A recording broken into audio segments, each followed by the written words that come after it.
இட்லி தோசைக்கெல்லாம் பொருத்தமான துவரம்பருப்பு வேர்க்கடலை சட்னி தான் பண்ண போகிறோம். சட்னி பண்ணுறதுக்கு அடுப்பில் பேன் வச்சு 2 ஸ்பூன் ஆயில் விட்டு 2 ஸ்பூன் அளவுக்கு துவரப்பருப்பு சேர்த்து நல்லா வறுத்து விட்டுடலாம்.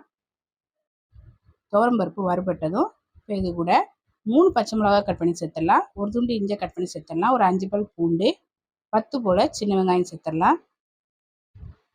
கொஞ்சமாக புளி எல்லாம் சேர்த்து நல்லா வதக்கி விட்டுடலாம். இது கூட கொஞ்சமாக மல்லியிலை சேர்த்து நல்லா வதக்கிடலாம். எல்லாம் நல்லா வதங்கினதும் இது கூட கொஞ்சமாக பெருங்காயத்தூள் சேர்த்துடலாம்.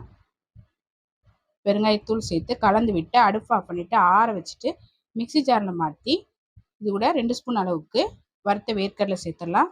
தேவையான அளவு உப்பு, கொஞ்சமாக தண்ணி சேர்த்து சட்னி அரைச்சிட்டு வந்துடலாம். அரைச்ச சட்னியை ஒரு பவுலில் மாற்றி வச்சிடலாம். இது கூட எக்ஸ்ட்ரா கொஞ்சமாக தண்ணி சேர்த்துடலாம்.